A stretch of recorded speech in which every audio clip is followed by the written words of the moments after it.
Hello नमस्कार मित्रों, मैं देवेंद्र कुमार आप सभी प्यारे मित्रों का MRID study point YouTube channel पर हार्दिक स्वागत करता हूं। दोस्तों, आज मैं आपके सामने फिर से DLED चतुर्थ सेमेस्टर पेपर फर्स्ट आरंभिक स्तर पर भाषा एवं गणित के पठन लेखन क्षमता का विकास के बहुविकल्पीय प्रश्नों के साथ आया हूं।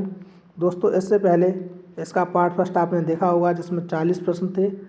इसी के साथ साथ दोस्तों मैं हिंदी और विज्ञान के सभी बहुविकल्पीय प्रश्नों की वीडियो अपलोड कर चुका हूं।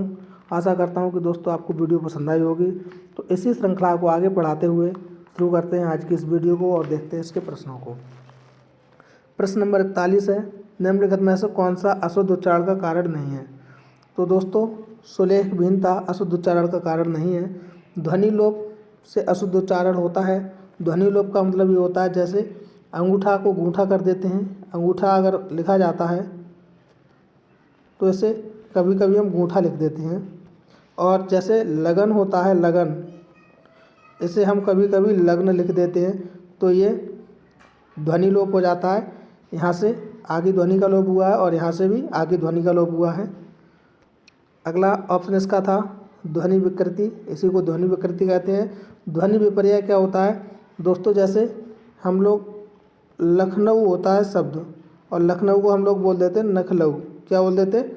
नखलऊ। तो दोस्तों इसमें क्या होता है? वर्ण विपर्य हो जाता है। ना और ला में वर्ण विपर्य हो जाता है। इसलिए इन सब से अशुद्ध उच्चारण होता है, लेकिन सुलेख विहीनता से ये अशुद्ध उच्चारण का कोई कारण नहीं होता है। अगला प्रश्न है, ब्राह्म चिन्ह को, जो ब्राह्म चिन्ह ब्रैकेट में दिया है इसको क्या कहते हैं? तो दोस्तों इस ब्राह्म चिन्ह को विस्मयादि सूचक या विस्मय बोधक या विस्मय सूचक ब्राह्म चिन्ह कहते हैं। दोस्तों पूर्ण विराम का चिन्ह इस तरह से होता है, प्रश्न विराम इस तरह से होता है और अल्प विराम जिसे हम कॉमा कहते हैं इस तरह से होता है। अगला प्रश्न 43 नंबर, ब्राह्म चिन्ह जो ब्रैकेट में दिया है को क्या कहते हैं? तो दोस्तों इसे क्या कहते हैं? अल्प विराम कहते हैं। अगला प्रश्न, हिंदी में वर्णों की संख्या कितनी होती है? तो दोस्तों हिंदी में वर्णों की संख्या 52 होती है। 11 स्वर होते हैं और 33 व्यंजन होते हैं। 33 व्यंजन होते हैं। ठीक है दोस्तों, आगे देखते हैं। दंतव्य व्यंजन का वर्ण न किस वर्ग में आता है? तो दोस्तों ये किस वर्ग में आता है? तो ये आता है ता था दा धा ना, ता वर्ग में। जो ता वर्ग है तो उसके सभी वर्णों का उच्चारण स्थान दंत होता है। अगला प्रश्न है, आश्चर्य, हर्ष, शोक तथा उत्साह में प्रयोग होता है। तो दोस्तों जब आश्चर्य की बात हो, अरे वह पास हो गया, हर्ष की बात हो, शोक की बात हो या उत्साह की बात हो, तो इन सब में विस्मयादि बोधक, जैसे अंग्रेजी में एक्सक्लेमेटरी साइन कहते हैं, का यूज होता है। कोष्टक चिन्ह है, तो दोस्तों ये सभी कोष्टक चिन्ह हैं। ये बड़ा कोष्टक होता है, ये मझला कोष्टक और ये छोटा कोष्टक होता है।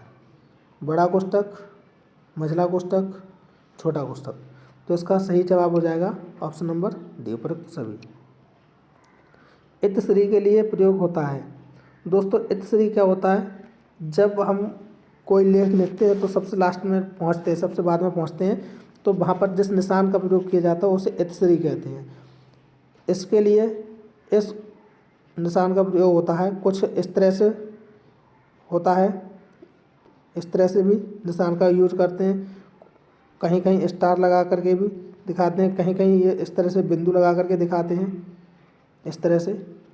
तो ये सभी निशान कैसे? इतश्री के निशान हैं। अगला प्रश्न है, प्रश्नवाचक चिन्ह है। तो दोस्तों जो सा ऑप्शन में बना है इसे प्रश्नवाचक चिन्ह कहते हैं। ये इस तरह से होता है। ये पूर्ण विराम है ये वाला, और जो ये वाला चिन्ह है इसे कहते हैं हंस पद। जब हम कोई वाक्य लिखते हैं और उसमें कोई शब्द छूट जाता है तो उसे लिख करके इसके नीचे ये हंस पद लगा देते हैं। जैसे राधा जाती है। अब जैसे हम समझे यहाँ भूल गए कि घर, तो हम यहाँ घर लिख देंगे और यहाँ हंस पद लगा देंगे इस तरह से। ठीक है दोस्तों, अगला प्रश्न है 50 नंबर, निर्देशक चिन्ह जिसे डैश कहते हैं क्या होता है? तो जो ऑप्शन नंबर सी में निशान बना है इसे निर्देशक चिन्ह कहते हैं।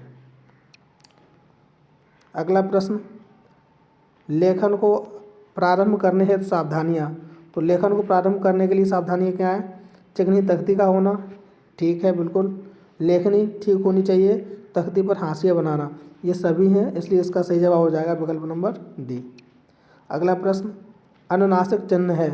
तो दोस्तों जो चंद्र बिंदु होता है इसे अनुनासिक कहते हैं। क्या कहते हैं? अनुनासिक, ये वाला। ठीक है दोस्तों, इसे बराबर कहते हैं और ये विवरण चिन्ह होता है। अगला प्रश्न देखते हैं, अढ़ वर्ण किस वर्ग में आता है? तो ये अढ़ा आता है वो टा वर्ग में आता है। ट ठ ड ढ ढ़ उसके बाद आता है, ढा के बाद आता है। इसे उत्क्षिप्त व्यंजन कहते हैं। ढा और डा के नीचे जो बिंदु होती है इन्हें उत्क्षिप्त व्यंजन कहते हैं। कोमल का विलोम शब्द क्या है?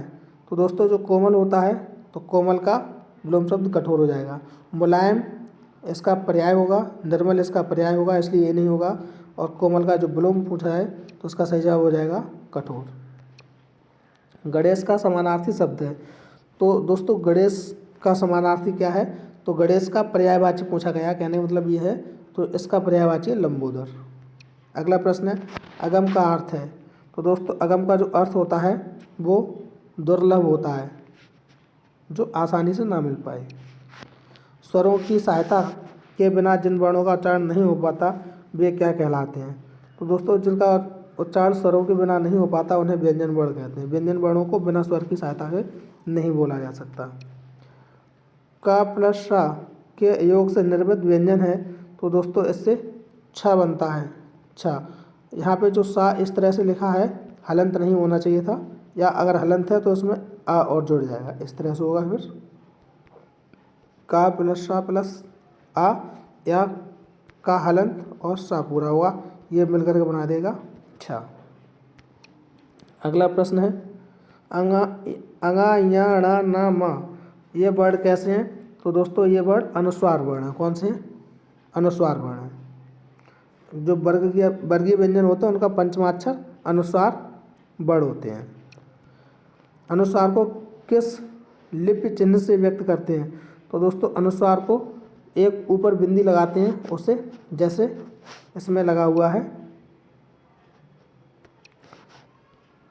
ये वाला, इसे हम अनुस्वार चिन्ह कहते हैं।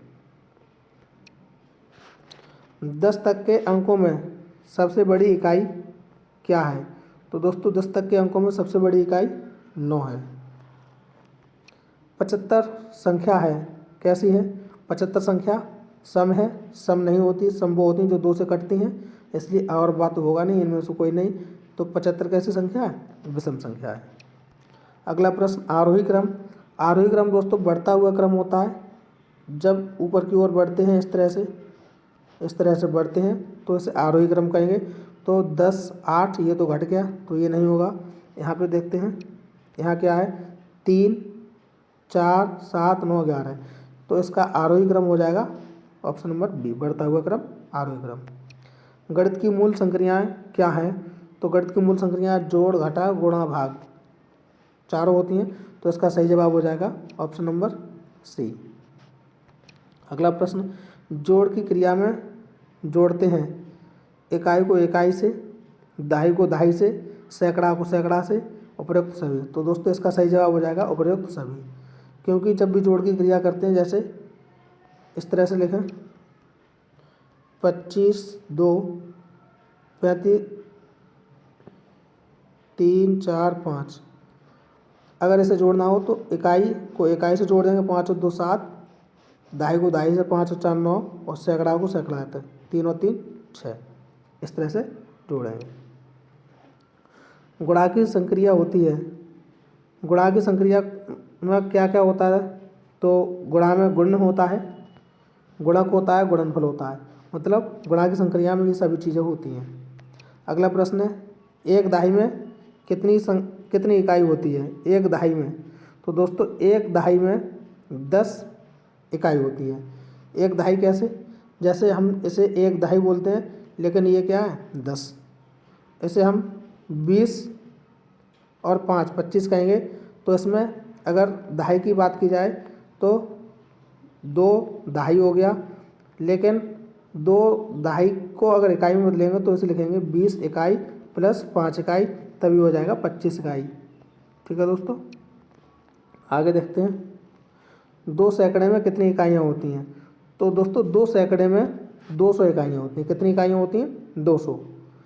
जैसे अगर बात करते हैं तो ऐसे 200 लिख लिया, इकाई दहाई सैकड़ा। अगर सैकड़े की बात करेंगे तो ये 2 सैकड़ा है, 2 सैकड़ा है। दहाई की बात करेंगे तो 20 दहाई हो जाएगा, और इकाई की बात करेंगे तो 200 इकाई हो जाएगा। मतलब ये है जितना लगा होता है उसका उतने में गुणा करता है। जैसे 2 सैकड़ा लिखा हो तो 2 गुणा सैकड़ा, तब ये क्या हो जाएगा? इकाई में बदल जाएगा, 200 इकाई हो जाएगा। अगला प्रश्न है 69 नंबर, 3 सैकड़े में कितनी दहाई होती हैं।